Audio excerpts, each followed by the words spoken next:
Selective amnesia மாதிரி, சரிங்களா? அதை எடுத்துகிட்டு போய் பேசுறதுன்றது வந்து இது மேடை பேச்சுக்கு நல்லா இருக்கும். கை தட்டுவாங்க எல்லாரும். அங்கே கருப்பு சட்டை போட்டவங்களாம் கை தட்டுவாங்க, வேற ஒன்றும் கிடையாது. கீழ்கோர்ட்டில் வந்து ஃபீஸ் கம்மியாக இருக்கும். கீழ்கோர்ட்டில் அப்பியர் ஆகிற அட்வொகேட்ஸோட சார்ஜஸ் கம்மியாக இருக்கும். போக போக ஹைகோர்ட்டுக்கு ஒரு வகையான ஃபீஸ் இருக்கும், சுப்ரீம் கோர்ட்டுக்கு ஒரு வகையான ஃபீஸ் இருக்கும். அப்போது உங்கள் அட்வொகேட்டில் உள்ளவங்கெல்லாம் ஹைகோர்ட் வரைக்கும் இந்த கேஸை தோக்கடிச்சிட்டு சுப்ரீம் கோர்ட்டில் கேஸ் வரட்டும் பார்த்துக்கலான்னு சொல்லிட்டு அதை மாதிரி நீங்கள் வந்து உங்கள் கிளைண்ட்டு வந்து அவங்கள ஒர்க் பண்ணுறீங்களா? ஸோ இது வந்து எந்த விதமான ஒரு ஜாதி, மதம், ஒரு பர்டிகுலர் கம்யூனிட்டி அதெல்லாம் கிடையவே கிடையாது. நீங்கள் வந்து உங்களுக்கு சரியான தொலைநோக்கு பார்வை இருந்து நான் வந்து பட்டய கணக்காளர் ஆகணும் அப்படின்னீங்கன்னா உங்களுக்கு வந்து நேரம் மட்டுமே மூலதனம் இருந்தால் போதும். நேரம் மட்டுமே மூலதனம் இருந்தால் போதும். யார் வேணா பாஸ் பண்ணாது.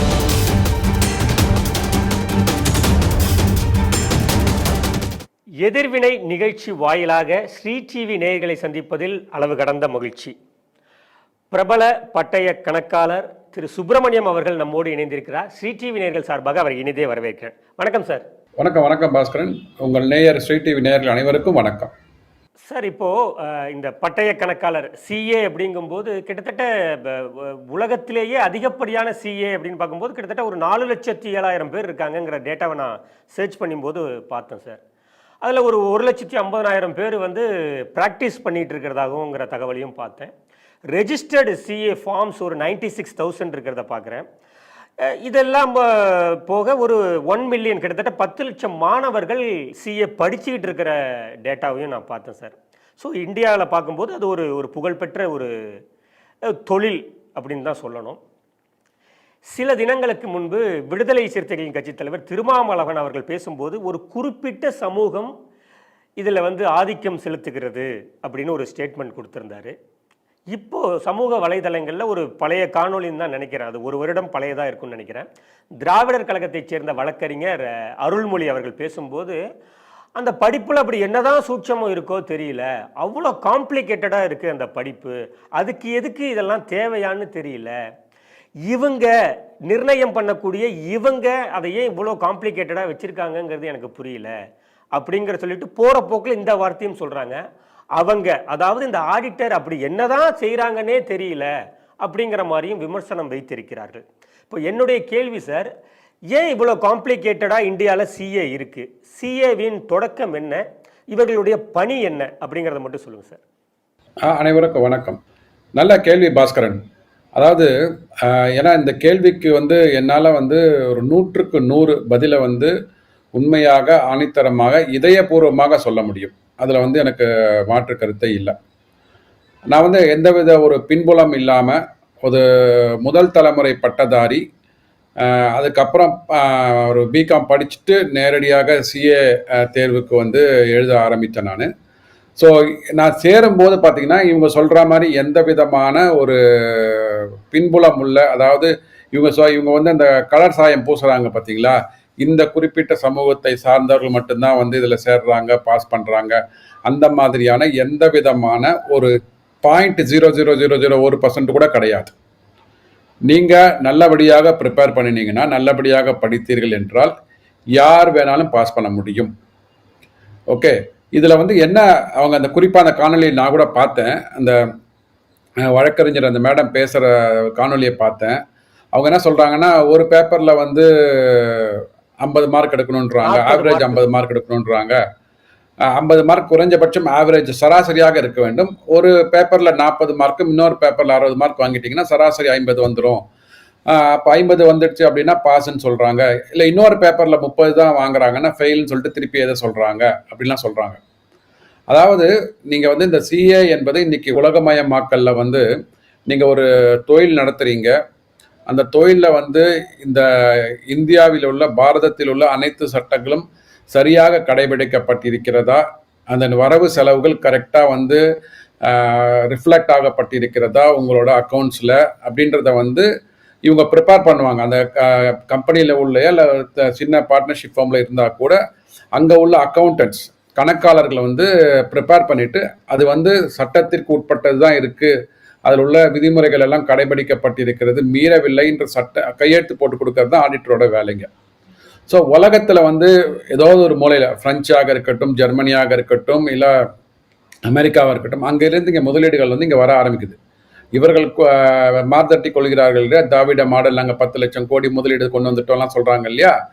அது எவ்வளோன்றது நம்ம அப்புறமா வேற விவாதத்தில் வச்சுப்போம். ஆனால் வெளிநாட்டு முதலீடு வரும்போது அவர்கள் என்ன பார்ப்பாங்கன்னா, இந்த கம்பெனியில் உள்ள தரவுகள் எல்லாம் சரிபார்க்கப்பட்டிருக்கிறதா, இந்த நாட்டில் இயற்றப்பட்ட சட்டத்தின் மூலமாக அந்த சட்டத்தில் இருக்கிற அந்த ஆடிட்டர் வந்து கரெக்டாக ஆடிட் பண்ணி ரிப்போர்ட் வந்து க்ளீனாக கொடுத்துருக்குறாங்கன்னா அப்போனா அவங்களுக்கு ஒரு நம்பிக்கை வரும்.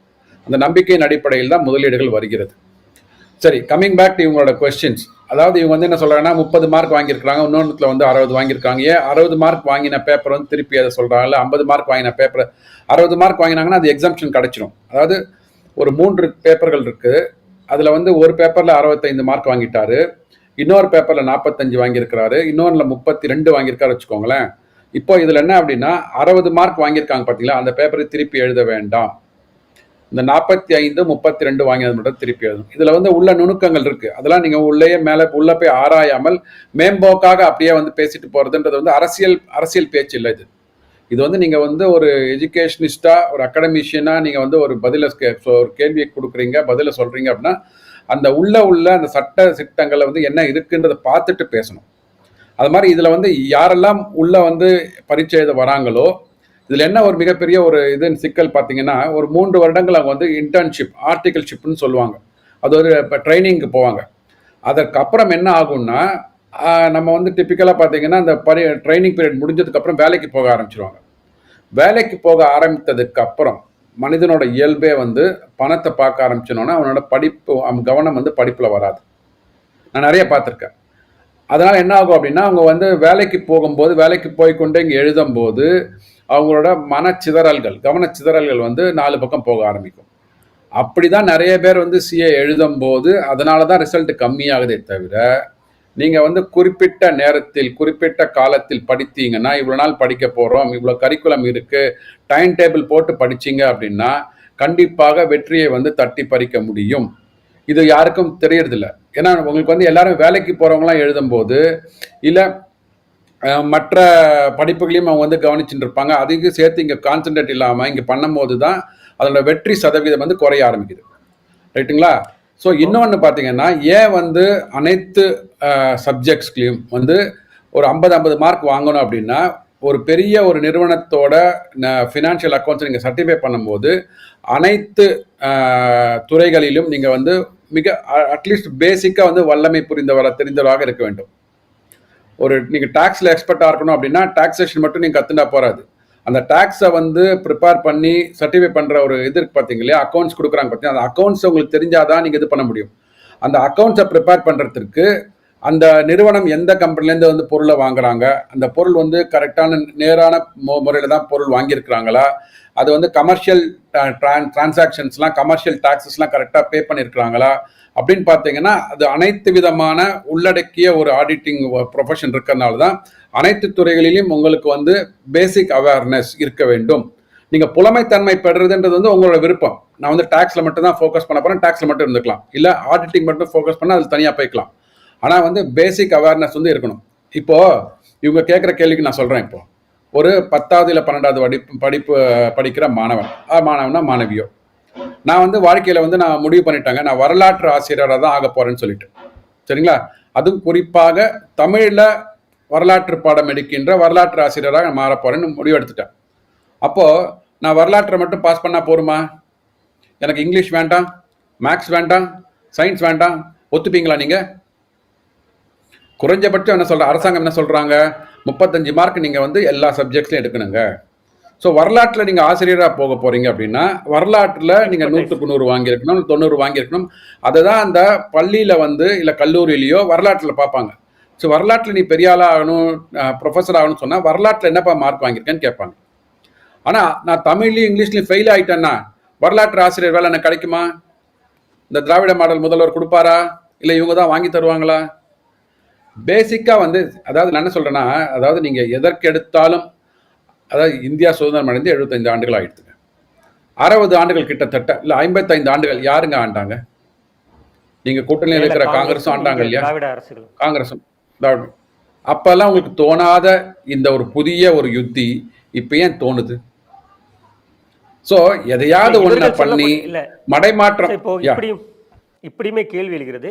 இப்போ ஆதிக்க சாதியினர் அவங்க சொல்லக்கூடிய ஒரு குறிப்பிட்ட சமூகம்னு சொல்ற டார்கெட் பண்றவங்க, அவர்கள் எல்லோருமே இவர்களுடைய கல்வி இவர்களுடைய காலத்துல தான் படிச்சுட்டு வந்திருக்காங்க. அப்ப இவர்கள் தான் அந்த சம வாய்ப்பை உருவாக்கி கொடுக்காமல் ஒரு குறிப்பிட்ட சாதியினர் மட்டுமே படிக்கக்கூடிய வாய்ப்பையும் ஏற்படுத்தி கொடுத்தார்களாங்கிற கேள்வியும் எழுகிறது சார். செக்ரட்டரியேட் முழுக்க நீங்க தான் இருக்கீங்க அப்படிங்கிறதையும் சொல்றாங்க. இல்லை அதாவது சார் அதாவது இவர்கள் வந்து என்ன கல்வி திட்டங்கள் கொடுத்தார்களோ அதை படித்துக்கொண்டு அதன் மூலமாக தானே வந்து மேலே வந்திருக்கிறாங்க. சிலருக்கு வந்து படிப்பு வரும், சிலருக்கு வந்து தொழில் தொடங்குவதற்கான ஒரு திறமை இருக்கும், அவங்களோட ஃபேமிலியோட பின்புலங்கள் வந்தது. இப்போ எங்கள் ஃபேமிலியிலலாம் பார்த்தீங்கன்னா அவங்கள்ட்ட சொன்னேன், அவங்களுக்கு நான் வந்து முதல் தலைமுறை பட்டதாரின்னு சொன்னேன். இப்போ எனக்கு அடுத்து வரப்போகின்ற என்னோட சந்ததியினர் பார்த்தீங்கன்னா அவங்க வந்து வேலைக்கு போகணும்னு அவசியம் இல்லை, அவங்க வந்து மேபி பிஸ்னஸ் தொடங்கத்துக்கு ஆரம்பிக்கலாம். இது வந்து ஒவ்வொரு தலைமுறைக்கும் ஒவ்வொரு ஜென்ரேஷனுக்கும் வருகின்ற மாற்றங்களாக இருக்கும். இப்போ இவர்களோட பின்னணியில் இருக்கிறவங்கெல்லாம் எங்கே பண்ணுறாங்க? ஏன் வந்து நீங்கள் இதெல்லாம் கேட்குறீங்கல்ல, அதாவது இந்த சமூகத்தை சார்ந்தவங்க மட்டுமே பட்டதாரியாக இருக்கிறாங்களா? ஏங்க அப்போ ஒரே குடும்பத்தை சார்ந்தவங்க மட்டும் அமைச்சர்களாக இருக்கிறாங்க? இது கேட்கவே மாட்டீங்களா நீங்கள்? இதுக்கெல்லாம் மட்டும் உங்களுக்கு இந்த டைனாஸ்டி பாலிடிக்ஸ்னால் வாய மூடி கொண்டு இருப்பீர்களா?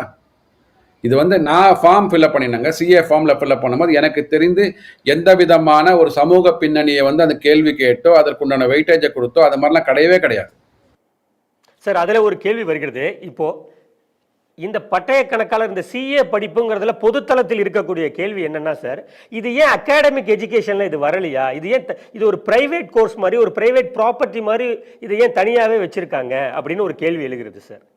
இது எந்த யூனிவர்சிட்டிலையுமே இல்லாமல் கண்ட்ரோலில் வராமல் இது ஏன் தனியாக வச்சிருக்காங்க?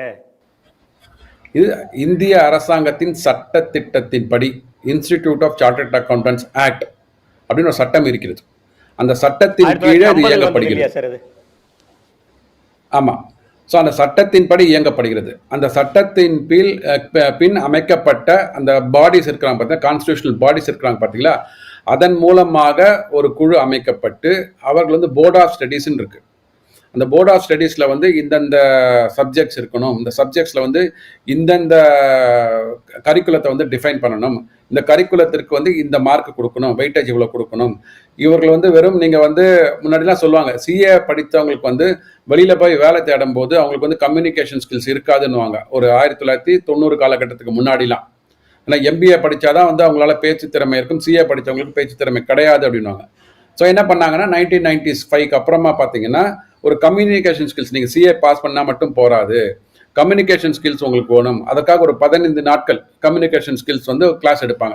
அதில் நீங்கள் பாஸ் ஆகணும், பாஸ்ன்னு இல்லை பார்ட்டிசிபேட் பண்ணி அதில் புரிந்து கொள்ள வேண்டும், நீங்களும் ப்ரெசன்டேஷன் பண்ணணும். ஸோ அப்போ தான் உலகம் வந்து நீங்கள் சமதளத்தில் ஒரு எம்பிஏ படித்தவர்களோடையோ இல்லை இன்ஜினியரிங் கிராஜுவேட்ஸோட சமதளத்தில் இருக்கும்போது அவர்கள்ட்ட என்னென்ன ஸ்கில்ஸ் இருக்குது, நம்மள்கிட்ட என்ன இல்லை, அதை கேப் ஐடென்டிஃபை பண்ணி அதை வந்து உயர்ந்து கொண்டே வந்தார்கள். அது மாதிரி பார்த்தீங்கன்னா நீங்கள் ஒரு கம்பெனிக்கு ஆடிட் பண்ண போறீங்கன்னா நான் பாஸ் பண்ணிட்டு உடனே ஆடிட் பண்ண போயிட முடியாது. அதுக்காக தான் இந்த ட்ரைனிங் பீரியட், பயிற்சி பீரியட்ஸை கொண்டு வந்தாங்க. இப்போ 2 வருடங்களாக குறைத்து இருக்கிறார்கள். ஸோ இந்த 2 வருஷம் என்ன பண்ணுவாங்கன்னா, இது மாதிரி இன்னொரு ஆடிட்டர் ஆஃபீஸில் போயிட்டு நான் ட்ரெயினியாக சேர்ந்து அவர்கள் வந்து ஒவ்வொரு கம்பெனிக்கு அனுப்புவாங்க.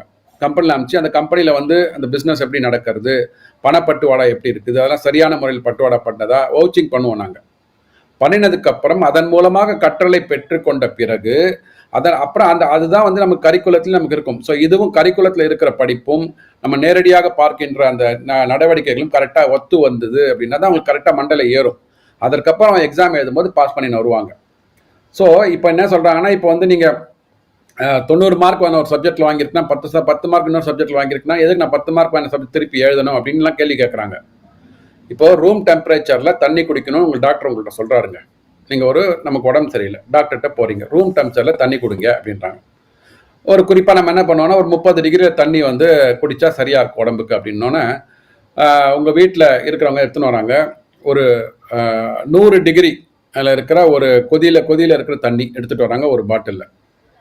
இன்னொன்றில் வந்து ஒரு கிட்டத்தட்ட ஒரு 40-50 வந்து எடுத்துன்னு வராங்க. இப்போ ரெண்டுத்தையும் மிக்ஸ் பண்ணிவிட்டு இது வந்து 30 தான் ஆவரேஜ் இருக்குது, இதை குடிங்கன்னா குடிக்க முடியுமா உங்களால்? 100 முதல்ல குடிச்சுக்கோங்க, அப்புறம் ஒரு 60 40-50 இருக்கிற தண்ணி எப்படி குடிச்சுக்கோங்க, ரெண்டுத்தையும் கூட்டினீங்கன்னா 30 தாங்க வருது, எடுத்துப்பீங்களா? அதற்கு இன்னொரு எக்ஸாம்பிள் சொல்லணும்னு வச்சுக்கோங்களேன். இப்போ வந்து நம்ம சமையல் சாப்பிட்றோம், ஒரு சாம்பார் இருக்குது வச்சுக்கோங்களேன். சாம்பாரில் என்ன பண்ணுவாங்க அவங்க, அதற்கென்று அளவு இருக்குது. அதாவது சாம்பார் பொடி இவ்வளோ போடணும், உப்பு இவ்வளோ போடணும், புளி இவ்வளோ போடணும், காரம் இவ்வளோ போடணும்னு இருக்கு. ஒன்றுத்தை மட்டும் கூட்டி போட்டுட்டு இன்னொருத்த வந்து கம்மியாக போட்டு இந்த சுவையை வந்து இந்த சுவையை வந்து காம்பன்சேட் பண்ணிடும், எனக்கு காரம் பிடிக்கும் அப்படின்னா வந்து நீங்கள் வந்து ஃபுல்லாக நீங்கள் ஒரு 4-5 ஸ்பூன் காரத்தை பொடியை போட்டு சாம்பாரை பண்ணிட முடியுமா? அதற்கென்று ஒரு அளவு இருக்கிறது. அப்போ தான் அந்த அந்த அந்த டிஷ் வந்து உங்களுக்கு கரெக்டாக வந்து பரிமாறப்படும். ஸோ அதை மாதிரி இப்போ அந்த 90, 100 அதெல்லாம் வந்து அந்த சட்டத்திட்டங்களை உள்ளே அடக்கி ப்ரிப்பேர் பண்ணவங்களுக்கு தெரியும் எதற்காக பண்ணியிருக்கிறாங்க. ஒரு பேசிக் அவேர்னஸ் இருக்கணுன்றதுக்காக தான் 40 மார்க் வாங்கினா பாஸு. ஸோ நீங்கள் வந்து அதுக்கு ஆவரேஜில் வந்து மற்ற சப்ஜெக்ட்லாம் கூட்டி பார்க்கும்போது 50 இருந்தால் தான் பாஸ் அப்படின்னு சொல்கிறாங்க அவங்க. சார், இப்போ இதில் இன்னொரு கேள்வியும் இதில் வருது. இதில் வந்து இடஒதுக்கீடு இல்லையே அப்படிங்கக்கூடிய கேள்வியும் வருது சார். இது மிகப்பெரிய இப்போ பொதுத்தளத்தில் வைக்கக்கூடிய கேள்வி இதுதான் சார். இது என்னன்னா, சாதாரண பின்புலத்திலிருந்து வரக்கூடியவர்கள் வந்து ஈஸியாக இந்த சிஏ கோர்ஸை பண்ணிட முடியாது, ஏன்னா இது இடஒதுக்கீடு கிடையாது அப்படிங்கிற கூடிய கேள்வியுமே பொதுத்தளத்தில் இருக்குது சார். தவறான கேள்வி. அது மாதிரி எத்தனை பேர் வந்து இப்போ நான் சொன்னேன் பார்த்தீங்களா, நான் சாதாரண பின்புலத்துலேருந்து வந்தவன். அதாவது இன்ஃபேக்ட் இன்னும் முதல் தலைமுறை இன்னும் சொல்ல போனால் சிஏ பாஸ் பண்ணுறவங்க யாரும் அக்கௌண்ட்ஸ் தெரிஞ்சவங்களா இருக்க மாட்டாங்க, பிகாம் படித்தவங்களா இருக்க மாட்டாங்க. முக்கால்வாசி பேர் பிஎஸ்சி படித்தவங்களா தான் இருப்பாங்க. ஏன்னா நமக்கு வந்து பிகாம் படித்தவங்க சிஏ பண்ணும்போது அவங்களுக்கு என்ன தெரிஞ்சிடும்னா, ஒரு ஓவர் கான்ஃபிடன்ஸ் வந்துடும். எனக்கு தான் அக்கௌண்ட்ஸ் தெரியுமேன்னு சொல்லிட்டு எக்ஸாமில் போயிட்டு ஃபெயில் ஆகிட்டு ப்ராப்பர் ப்ரிப்பரேஷன்லாம் ஃபெயில் ஆகிட்டு வருவாங்க. ஆனால் பிஎஸ்சி ஆர் பிகாம் அல்லாத மற்ற படிப்புகள் இருக்கு பார்த்தீங்களா, அதில் இருக்கிற மாணவர்கள் வந்து முதல்ல ஆனாவாலேருந்து கற்றுக்க ஆரம்பிப்பாங்க இந்த சிஏ கோர்ஸை பொறுத்த வரைக்கும். அதனால் அவர்கள் தான் வந்து பாஸ் பண்ணுவாங்க. ஸோ இது வந்து எந்த விதமான ஒரு ஜாதி, மதம், ஒரு பர்டிகுலர் கம்யூனிட்டி அதெல்லாம் கிடையாது. நீங்கள் வந்து உங்களுக்கு சரியான தொலைநோக்கு பார்வை இருந்து நான் வந்து பட்டய கணக்காளர் ஆகணும் அப்படின்னீங்கன்னா உங்களுக்கு வந்து நேரம் மட்டுமே மூலதனம் இருந்தால் போரும். யார் வேணால் பாஸ் பண்ணாது. யார் வேணா எழுதி வச்சுக்கோங்க. யார் வேணா என்கிட்ட வந்து இது பண்ணலாம், சேலஞ்ச் பண்ணலாம். யார் வேணா பாஸ் பண்ணலாம். உங்களுக்கு அடிப்படை நேர முதலீடு இருந்தால் போரும். அது படிச்சீங்க அப்படின்னா கண்டிப்பாக வந்து ரிசல்ட் வந்து உத்தரவாதம். அதாவது ப்ராப்பர் இது என்னன்னா, இது வந்து ஒரு காலேஜோ இல்லை ஸ்கூல்லையோ போய் படிக்கிற படிப்பு மாதிரி கிடையாது. இது வந்து ப்ரொஃபஷனல் எஜுகேஷன். ஃபண்டமெண்டல் எஜுகேஷனாக நீங்கள் வந்து ஸ்கூலில் போயிடுவீங்க, காலேஜில் போயிடுவீங்க. ஸோ ப்ரொஃபஷனல் எஜுகேஷன் வரும்போது நீங்கள் உங்களை வந்து அடுத்த கட்டத்துக்கு உயர்த்தி கொள்ள போகும்போது நீங்கள் உங்கள் மேலே முதலீடு பண்ணணும். ஸோ நீங்கள் உங்கள் மேலே முதலீடு பண்ணிக்கின்ற நேரத்தில் வந்து சிறிய குறை இருந்தாலும், சிறிய கவனச்சிதறல் இருந்தாலும் அது ரிசல்ட்டில் வந்து எதிரொலிக்காது. இது எவ்வளோ ஹவு இம்பார்ட்டன்ட் இந்த ரோல் அப்படின்னு சொல்லும்போது விசிக தலைவரே இதையும் சொல்கிறாரு சார். அவர் என்ன சொல்கிறாருன்னா, யார் வேண்டுமானாலும் நிதியமைச்சர் ஆகிவிடலாம் அப்படிங்கிறாரு. யார் வேணாலும் ஒரு கம்பெனிக்கு சிஇஓ ஆக்கிடலாம். ஆனால் அந்த கம்பெனியோட வரவு செலவை பார்க்கணும், அதுக்கு ஒரு பட்ஜெட்டை வந்து ரெடி பண்ணணும் அப்படின்னா பட்டய கணக்காளர்களின் உதவி இல்லாமல் அதை செஞ்சிட முடியாது. அப்படி இருக்கக்கூடிய அந்த படிப்பை வந்து சாதாரண மக்கள் படிக்க முடியாத சூழல் நிலவுது அப்படிங்கிறாரு. அதுதான் அது சாதாரண இவங்க எந்த அடிப்படையில் சொல்கிறாங்கன்னு எனக்கு தெரியல. இப்போ நான் ஒன்று கேட்குறேன். இப்போ வந்து நான் அட்வொகேட் எக்ஸாம் பாஸ் பண்ணிட்டேங்க, அந்த பிஎல் பாஸ் பண்ணிட்டேன், பிஏபிஎல் பாஸ் பண்ணிட்டேன். என்ன சுப்ரீம் கோர்ட்டில் வந்து அலோவ் பண்ணிவிடுவீங்களா நாளைக்கு காலையில் அப்பியர் ஆகிறதுக்கு? விட்டுடுவீங்களா? இப்போ நானும் அட்வொகேட் தானுங்களா? அதாவது நீங்கள் வடக்கன்லாம் வந்து நம்ம வடக்கன் தான் வந்து நம்மளோட வாழ்வாதாரத்தை வந்து நசுக்கிறார்கள். வடக்கன் மூலமாக தான் நம்மளோட பொருளாதாரம் நசிந்து போயிடுத்து, திராவிட மாடல் நைந்து கொண்டு இருக்குன்னு சொல்கிறீங்க இல்லையா? அந்த வடக்கன் ஆகிய கபில் சிபல் ஏன் உங்களுக்கு தேவைப்படுகிறார் திமுக அமைச்சர்களோட வந்து கேஸை நடத்துறதுக்கு? ஏன் இங்கே தமிழ்நாட்டில் வந்து அட்வொகேட்ஸே கிடையாதுங்களா? அபிஷேக் சிங்வி, கபில் சிபல், இந்த செந்தில் பாலாஜியோட ஊழல் வழக்கெல்லாம் யாருங்க ஆஜராகிறாங்க? யார் ஆஜராகிறா? ஏன் தமிழ்நாட்டில் ஒருத்தர் கூட இல்லையா உங்களுக்கு? நீங்களே கூட அப்பியர் ஆகலாம். இந்த பேசிய அந்த காணொலியில் பேசிய அந்த திருமதி மேடம் இருக்காங்க இல்லைங்களா, அவங்களும் வக்கீல் தான் நினைக்கிறேன் எனக்கு தெரிஞ்சு. ஏன் அவங்க அப்பியர் ஆகல? அருள்மொழி இல்லைங்களா, ஏன் அவங்க அப்பியர் ஆகல? அவங்களும் வக்கீல் தானே படிச்சு வந்தாங்க. அப்போ உங்களுக்குன்னு வேணா ஒரு நியாயம். சுப்ரீம் கோர்ட்டில் வந்து குறைஞ்சபட்சம் நீங்கள் வந்து சீனியர் அட்வொகேட் மேலே போயிட்டு அப்பியர் ஆகணும் அப்படின்னா கிட்டத்தட்ட ஒரு 10 வருடங்கள் வந்து அவங்க காலக்கெடு வச்சுருக்காங்க. நீங்கள் வக்கீல் மட்டும் பாஸ் பண்ணினா போகாது. அதில் வந்து சில ப்ராக்டிசஸ் பண்ணியிருக்கணும், உங்களோட ஜட்ஜ்மெண்ட்ஸ் நீங்கள் ஹேண்டில் பண்ணியிருக்கணும், உங்கள் பர்சனாலிட்டி இப்படி இருக்கணும். எப்படிங்க ஒரு பர்சனாலிட்டியை முடிவு பண்ணி நீங்கள் சுப்ரீம் கோர்ட் சீனியர் அட்வொகேட்னு கேட்டகரி கொடுப்பீங்க? இப்போ உடல் நீங்கள் அங்கீகாரமாக இருந்தாங்கன்னா அவங்களாம் வந்து எப்படி நீங்கள் எடுத்துப்பீங்க மேலே? அந்த பர்சனாலிட்டிக்கு என்ன டெஃபினேஷன் இதெல்லாம் கேட்க மாட்டீங்களா? இல்லைங்களா? ஸோ அதுக்கு 100 பாயிண்ட் போட்டிருக்கிறாங்க. ஒரு 5 அல்லது 6 காரணிகளை வைத்து ஒவ்வொரு காரணிகளுக்கும் 20 மார்க், 10 பாயிண்ட், 20 பாயிண்ட் எல்லாம் போட்டு 100 பாயிண்ட்ஸ். அந்த 100 பாயிண்ட்ஸ் உங்களுக்கு இருந்தால்தான் நீங்க சுப்ரீம் கோர்ட்ல சீனியர் அட்வொகேட் ஆக முடியும். எப்படி நீங்க வந்து ஒருத்தரோட கம்யூனிகேஷன் ஸ்கில்லை வச்சு ஒருத்தரோட அவனோட பின்புலத்தை வைத்து எப்படி நீங்க வந்து அவனோட வாழ்க்கையை முடிவு பண்ணுவீங்க? அப்போ உங்களுக்கு வழக்காடுவதற்கு வடக்கனாகிய கபில் சிபல் வேணும். இங்கே சார்ட்டர்ட் அக்கௌண்டன்ட்ல நாங்கள் வந்து படித்து பாஸ் பண்ணியிருக்கோம் அப்படின்னா இதில் வந்து நீங்கள் வந்து இதில் அரசியல் செய்து இதில் வந்து பின்புலம் இல்லாமல் வந்து இப்படி பண்ணிட்டு இருக்காங்க நீங்கள் சொன்னால் எப்படி ஏற்றுக்க முடியும்? இதையும் எடுத்து பேசுங்க. அதாவது என்ன பேசணும்னு தெரியாமல் ஏதோ ஒன்று பேசணுன்றதுக்காக அரசியலை வந்து தங்கள் வசம் ஈர்ப்பதற்காக மடைமாற்றம் செய்வதற்காக அது யாராக இருந்தாலும் சரி நீங்கள் உள்ளே எடுத்துன்னு போயிட்டு இது பாராளுமன்றத்தில் விவாதிங்க. இது அரசியல் பேச்சல்ல. இது இப்போ இந்தியாவில் உள்ள அனைத்து படிப்புகளிலும் எப்படி பண்ணலாம் அப்படின்றது வந்து ஒட்டுமொத்தமாக பேசணும். செலக்டிவ் அம்னீஷியா மாதிரி, சரிங்களா? அதை எடுத்துகிட்டு போய் பேசுறதுன்றது வந்து இது மேடை பேச்சுக்கு நல்லா இருக்கும். கை தட்டுவாங்க எல்லாரும். அங்கே கருப்பு சட்டை போட்டவங்களாம் கை தட்டுவாங்க. வேற ஒன்றும் கிடையாது. இது வலைதொலியில் அது வைரலாக போகும், அவ்வளோதான். சார், இப்போ அவங்க சொல்லும்போது இன்னொன்று சொல்கிறாங்க. இப்போது ஆடிட்டர் அப்படிங்கும்போது நமக்கு தெரிஞ்ச ஆடிட்டர் என்ன பண்ணுறாங்கன்னா கரெக்டாக எல்லாத்தையும் ஃபைல் பண்ணிடுங்கன்னு ஒரு ரகம் இருக்காங்க ஆடிட்டரில். இன்னொரு ரகம் என்ன சொல்கிறாங்க, நீங்கள் என்ன வேணாலும் பண்ணுங்கள், நான் பார்த்துக்கிறேன். ஏன்னா கடைசியில் நம்மளை தான் வந்து அவங்க ஃபைன் கட்டவும் வைக்க போகிறாங்க அப்படிங்கிற மாதிரி கமெண்ட்டையும் பாஸ் பண்ணியிருக்காங்க. சரி, இதெல்லாம் இப்போ இதே மாதிரி வக்கீல்களுக்கு பொருந்துமா? நீங்கள் வந்து கீழ்கோர்ட்டில் வந்து டாக்குமெண்ட்டே கொடுக்காம அந்த கேஸை வந்து தோக்க விட்டுட்டு உங்களுக்கு தெரியும் கீழ்கோர்ட்டில் வந்து ஃபீஸ் கம்மியாக இருக்கும். கீழ்கோர்ட்டில் அப்பியர் ஆகிற அட்வொகேட்ஸோட சார்ஜஸ் கம்மியாக இருக்கும். போக போக ஹைகோர்ட்டுக்கு ஒரு வகையான ஃபீஸ் இருக்கும், சுப்ரீம் கோர்ட்டுக்கு ஒரு வகையான ஃபீஸ் இருக்கும். அப்போது உங்கள் அட்வொகேட்டில் உள்ளவங்கெல்லாம் ஹைகோர்ட் வரைக்கும் இந்த கேஸை தோக்கடிச்சிட்டு சுப்ரீம் கோர்ட்டில் கேஸ் வரட்டும் பார்த்துக்கலான்னு சொல்லிட்டு அதை மாதிரி நீங்கள் வந்து உங்கள் கிளைண்ட்டு வந்து அவங்கள ஒர்க் பண்ணுறீங்களா? இப்போ அப்படி ஒர்க் பண்ணுறது வந்து நீங்கள் சொல்கிறது சரி அப்படின்னா அதே மாதிரியான வாய்ப்புகள் இங்கே ஆடிட்டர்ஸ் இருக்கிறதுக்கும் வாய்ப்புகள் இருக்குன்னு சொல்லுவோம். சரிங்களா? அதாவது இங்கே சார்ட்டர்ட் அக்கௌண்டன்ஸோட இதில் பார்த்தீங்கன்னா கில்ட்டி ஆஃப் மிஸ்கான்டக்ட், அதாவது பார்த்தீங்கன்னா அது எங்களோட சட்டத்திலே இருக்குது. நான் தெரிந்த, அதாவது என்னோட ரிலேட்டிவ்ஸ் இருக்கிறாங்க பார்த்தீங்களா, என்னோட மனைவியோ பையனோ அப்பாவோ அம்மாவோ ஏதாவது ஒரு சகோதரன் சகோதரியோ ஒரு நிறுவனத்தில் இருக்கிறாங்க அப்படின்னா அந்த நிறுவனத்தை வந்து நான் வந்து ஆடிட் பண்ண முடியாது. அந்த நிறுவனத்தில் வந்து நான் வந்து ஆடிட் அப்படி பண்ணுறேன் அப்படின்னா அதற்கு உண்டான டிஸ்க்ளைமரை கொடுத்துடணும் முதல்ல. ஓகே, ஸோ எனக்கு வந்து இந்த டைரக்டர் வந்து தெரிந்த நபராக இருக்கிறார், இருந்தாலும் அரசாங்கத்தால் நான் நியமிக்கப்பட்டிருக்கிறேன், அரசாங்கத்தில் ஒப்புதல் வாங்கணும், ஏஜிஎம்ல ஒப்புதல் வாங்கணும், அரசாங்கத்தை ஆர்ஓசியில் ஒப்புதல் வாங்கணும். அதெல்லாம் வாங்கினதுக்கப்புறம் தான் ஆடிட்டராக ஆக முடியும். ஏதாவது ஒரு தவறுதல் இங்கே நடந்ததுன்னா டிக்ளரேஷன் கொடுக்கல அப்படின்னா அந்த சிஏ என்ற பதவி வந்து காலியாக்கப்படும். ஃபுல் கவர் எங்களுக்கு இருக்குது. இந்த ப்ரொஃபஷனல் மிஸ்கான்டக்ட், ஒரு கில்ட்டி ஆஃப் மிஸ்கான்டக்ட் இருக்குது, அதற்குன்னு ஒரு குழு இருக்கிறது. யார் வேணால் கம்ப்ளைண்ட் பண்ணலாம். இந்த நபர் வந்து தவறாக வந்து வேலை செய்கிறார் அப்படின்னா எனக்கு வந்து டிசிப்ளினரி கமிட்டி இருக்குது. டிசிப்ளினரி கமிட்டியில் அவங்க கூப்பிட்டு கேட்பாங்க, நாங்கள் அதுக்கு பதில் சொல்லணும்.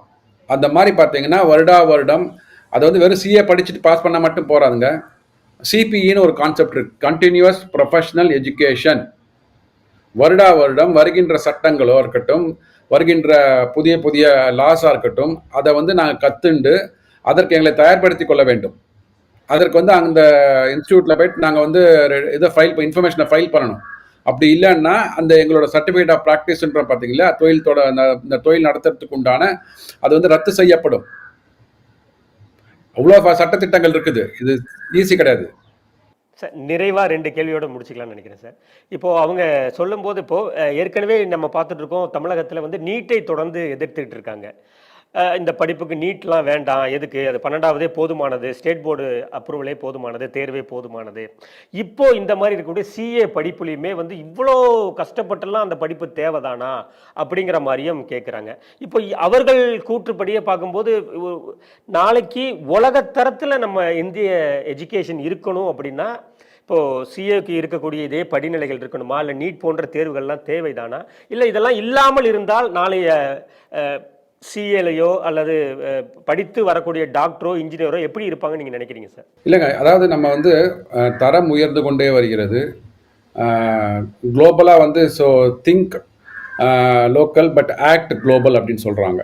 ஸோ அந்த அளவுக்கு வந்து உலகமே வந்து ஒரு ஒரு கைபேசியில் வந்து அடங்கிடுற மாதிரி இருக்குது. இப்போ வந்து நம்ம உலகத்தில் வந்து யார்கிட்டேருந்து வேணால் இன்றைக்கி தேதியில் வந்து பண பரிவர்த்தனை செய்ய முடியும், அவர்கள் வந்து இங்கேருந்து கம்பெனி எங்கேருந்து இங்கே போட முடியும். அப்படின்ற போது உலக நாடுகள் இங்கே வரும்போது உலக நாடுகள் என்ன எதிர்பார்ப்பாங்கன்னா, அவங்களோட தரத்திற்கு ஈடாக என்னென்ன ப்ரொஃபஷன்ஸ் இங்கே இருக்குது, ஸோ அதை நம்பி நம்ம முதலீடு செய்ய முடியுமா, இது வந்து எல்லாத்துக்குமே பொருந்தும். இப்போ வந்து நீங்கள் வந்து இங்கேருந்து வந்து ஒரு சட்ட சிக்கல் வருகுது அப்படின்னா இன்டர்நேஷ்னல் ஆர்பிட்ரேஷன் கோர்ட்டுக்கு போவீங்க. இன்டர்நேஷ்னல் ஆர்பிட்ரேஷன் கோர்ட்டுக்கு போகும்போது ஒரு சாதாரண வக்கீலை வந்து அங்கே ஆஜராக விட மாட்டாங்க. அவர்கள் அதுக்குன்னு ஒரு இது வச்சுருப்பாங்க, இவ்வளோ நீங்கள் வந்து இயர்ஸ் ஆஃப் எக்ஸ்பீரியன்ஸ் இருக்கணும், இந்தந்த துறையில் நீங்கள் வந்து வல்லுநராக இருக்கணும், சட்ட வல்லுநராக இருக்கணும், அப்போ தான் அங்கே அப்பியர் ஆக முடியும். அது என்னன்னா, அதாவது நீங்கள் ரெப்ரசென்ட் பண்ணும்போது அந்த கிளைண்ட்டுக்கு உண்டான அந்த சக்ஸஸ் இருக்குது பார்த்தீங்கன்னா, ப்ராபபிலிட்டி ஆஃப் சக்ஸஸ் அது வந்து உயராக ஆரம்பிக்கும். அதை மாதிரி பார்த்தீங்கன்னா, இன்னைக்கு நம்ம ஒரு தளத்துல இருந்து மேல் தளத்துக்கு போகிறோம் அப்படின்னா அதற்குண்டான கட்டமைப்புகள், அதற்குண்டான சட்டத்திட்டங்கள், கரிக்குலம் எல்லாம் வந்து ஒன்றாக வடிவமைத்தால் தான் நம்ம அடுத்த கட்டத்துக்கு போக முடியும். சரி, இப்போ ஆர்டிஃபிஷியல் இன்டெலிஜென்ஸ் ஒன்று வந்துடுத்துங்க. முன்னாடிலாம் கொரோனாக்கு முன்னாடிலாம் வந்து ஜூம்லலாம் நம்ம வந்து ஆன்லைன் கேஸ்லாம் அட்டன் பண்ணதான் சரித்திரமே இல்லை. முன்னாடி இருக்கிற ஒரு சட்டம் படித்தவர்களாக இருக்கட்டும், இல்லை சிஏ படித்தவங்களா இருக்கட்டும், இப்போ வந்து டெக்னாலஜிக்கலாக வந்து அவங்க அப்டேட் ஆகலை அப்படின்னா என்ன ஆகிருக்கும்? ஸோ அப்போ அதற்குண்டான படிப்பை வந்து உள்ளே கொண்டு வராங்க, ஆர்டிஃபிஷியல் இன்டெலிஜென்ஸ் உள்ளே கொண்டு வராங்க. எப்படி நீங்கள் வந்து டெக்னாலஜியை யூஸ் பண்ணி அப்பியர் ஆக முடியும், எப்படி இப்போ டாக்குமெண்ட்ஸை ஷேர் பண்ண முடியும், எப்படி ரீட் பண்ண முடியும், இதுக்கெல்லாம் சொல்கிறாங்க. இப்போ இது தரவுகள் மேலே போக போக, இந்த டெக்னாலஜி மேலே போக போக நீங்கள் உங்களை வந்து உயர்த்தி கொள்ள வேண்டும். அந்த உயர்த்தி கொள்வதற்கு உண்டான சட்டத்திட்டங்கள் தான் இதில் கொண்டு வராங்க. ஸோ சமதளத்தில் வரும்போது, இப்போது நம்ம இங்கே வந்து கிரிக்கெட் டீமில் பார்த்தீங்கன்னா ஒரு 11 பேர் தாங்க விளையாட முடியும். இவங்க சொல்கிறதே வச்சுக்கலாம், 11 பேர் தான். இந்தியா டீமில் 11 பேர் தான் விளையாடுவேன். இல்லை அந்த இவங்கெல்லாம் சேர்த்துக்கோங்க, உள்ள அந்த சப்ஸ்டியூட்லாம் இருக்காங்க, சேர்த்து 15 பேர் விளையாடலாம். ஏங்க இங்கே வந்து 1,00,000 பேர் விளையாடுவாங்க தமிழ்நாட்டில். நீங்கள் 1,00,000 பேருக்கும் வந்து ரொட்டேஷனில் வாய்ப்பு கொடுங்க, கேளுங்களேன், கேளுங்க. இல்லை அகில இந்திய அளவில் வந்து ஒரு 10 லட்சம் பேர் கிரிக்கெட் ஆடுறாங்கன்னா 15 பேர் தான் உள்ளே போக முடியும். அந்த 10 லட்சம் பேர்லேருந்து நீங்கள் லாட்ரி போட்டு எடுங்களேன், இதெல்லாம் கேளுங்க, ரிசர்வேஷன் முறையில் கேளுங்களேன். எதற்கு கேட்க வேண்டும் ரிசர்வேஷனை? அதாவது அம்பேத்கர் கொண்டு வந்தது வந்து அப்போ பின்தங்கி உள்ள மக்களுக்கு ஒரு குஷன் வேணும், அவர்களுக்கு வந்து மேல் வருவதற்கான வாய்ப்புகள் வேணும். ஸோ அதனால் அடிப்படை கல்வி, அடிப்படை தேவைகளுக்கு உண்டான ரிசர்வேஷனை அவர் கொண்டு வந்தார். ஒன்ஸ் அந்த ரிசர்வேஷன் முடிஞ்சு அனைவரும் வந்து ஒரு லெவல் பிளேயிங் ஃபீல்டில் வந்ததுக்கப்புறம் அனைவருக்குமான கல்வி, அனைவருக்குமான வாய்ப்பு எல்லாருக்கும் சமதளத்தில் கொடுக்கணும். அந்த சமதளத்தில் இருக்கும்போது ஒருத்தர் வந்து கிரிக்கெட்டில் வந்து பெஸ்ட்டாக வருவார், ஒருத்தர் ஆடிட்டிங் லைனில் வருவார், ஒருத்தர் வக்கீல் லைனில் வருவார், ஒருத்தர் டாக்டர் ஆவாங்க. ஏங்க சீனியர் டாக்டருக்கு மட்டும் அதிகமாக ஃபீஸ் கட்டுறோம்? நம்ம ஹார்ட் பேஷண்ட் அப்படின்னா உங்களுக்கு தெரியும், ஒவ்வொரு நகரத்துலையும் வந்து சீனியர் ஹார்ட் பேஷண்ட், கார்டியாலஜிஸ்ட்னு சொல்லுவாங்க. படித்தவங்கெல்லாம் ஒரே படிப்பு தானுங்களே, எல்லாரும் டாக்டர் தானே படித்தாங்க.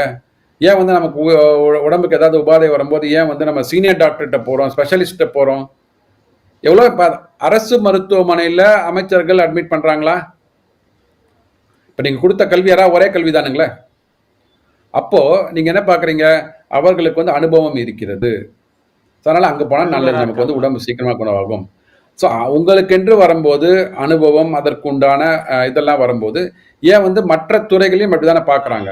இதை நீங்கள் எப்போவுமே வந்து ஒரு பச்சை கலர் கண்ணாடி போட்டுட்டு நீங்கள் வந்து பார்க்குறதெல்லாம் வந்து இந்த மஞ்சள் காமாரம் சொல்லுவாங்களே, மஞ்சள் கண்ணாடி போட்டு மஞ்சள் காமாரம் சொல்லுவாங்களே, அதை மாதிரி பார்க்கறதுனால தான் உங்களுக்கு வந்து எப்போவுமே இதை மாதிரியான ஒரு சின்ன சின்ன சின்ன குற்றங்கள்லாம் உங்களுக்கு வந்து பெருசாக பூதாகரமாக தெரியுது.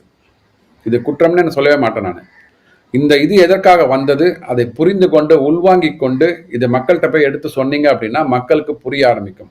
அதை வைத்து விட்டு எதிர்கட்சிகள் என்பவர்கள் எதிரி கட்சிகளாக தான் இருப்போம் அப்படின்னா உங்களை மாற்ற முடியாது.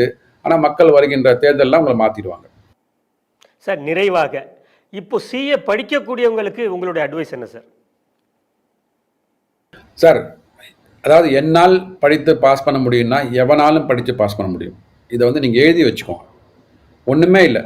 சிஏ படிக்கிறதுக்கு என்ன வேணும்னா விடாமுயற்சி, கடின உழைப்பு, அதுக்கப்புறம் தான் உங்களுக்கு வந்து இந்த நாலெட்ஜு, விஸ்டம், எஜுகேஷன் அதெல்லாம் அப்புறம் தான். உங்களுக்கு முனைப்பு இருந்தால் போரும். அந்த சிஏ இன்ஸ்டியூட்டில் போயிட்டு அவங்க கொடுக்குற புத்தகங்களை வாங்கி சிஏ இன்ஸ்டிடியூட்லேயே அவங்க வந்து இன்றைக்கி வந்து கிளாஸஸ் நடத்துகிறாங்க. சார், இன்றைக்கி இன்னும் ரொம்ப ஈஸியாகிடுது. வலை ஒளியில் இப்போ நாங்கள் படிக்கும் போதெல்லாம் தான் எங்களுக்கு கோச்சிங் கிளாஸஸ்லாம் கிடையாது. இன்றைக்கி யூடியூப்பில் போட்டிங்கன்னா எல்லாரும் கிளாஸ், ஆன்லைனில் கிளாஸ் எடுக்கிறாங்க. சிலது வந்து நமக்கு இலவசமாக கிடைக்குது. அந்த இலவசமாக கிடைக்கிற யூடியூப், அதில் உள்ள இன்ஸ்ட்ரக்ஷன்ஸ், அதில் உள்ள கோச்சிங்கை வந்து ஃபாலோ பண்ணி எழுதினீங்கன்னா, விடாமுயற்சியாக ஒரு தவமாக நீங்கள் வாழ்ந்தீர்கள் என்றால், அந்த ஒரு 2-3 வருடங்கள் தவமாக இருந்தீங்க அப்படின்னா கண்டிப்பாக யார் வேணாலும் சிஏ பாஸ் பண்ணலாம். நீங்கள் எழுதி வச்சுக்கோங்க. இது வந்து நீங்கள் வந்து வெற்றி பெற்ற சிஏட்ட போய் கேட்டீங்க வச்சுக்கோங்களேன், எல்லாரும் இதை தான் சொல்லுவாங்க. நீங்கள் தோற்றவர்கள்ட்ட போய் கேட்டீங்கன்னா அதுக்கு 1000 காரணங்கள் இருக்கும். ஆனால் அந்த 1000 காரணங்களை தாண்டி எது வந்து அவனை இன்னொரு சிஏ வெற்றி பாதைக்கு இழுத்து கொண்டு சென்றதோ அது வந்து அவன்கிட்ட பார்த்தீங்கன்னா அவன்கிட்ட வந்து விடாமுயற்சி இருக்கும், ஃபோக்கஸான கோல் இருக்கும். இதை தாண்டி வேறு எதுவுமே இருக்காது. இந்த 3 வருடங்கள் வாழ்க்கையில் 3 வருடங்கள் இங்கே தவமாக இருந்தீர்கள் என்றால் சிஏ என்பது ஈஸியாக நமக்கு கிடைக்கும். ரொம்ப நன்றி சார். நிறைய விஷயங்களை எங்களோடு பகிர்ந்துக்கிட்டீங்க. நேயர்களே, மீண்டும் ஒரு நிகழ்ச்சியில் சந்திப்போம். நன்றி. நன்றி பாஸ்கரன்.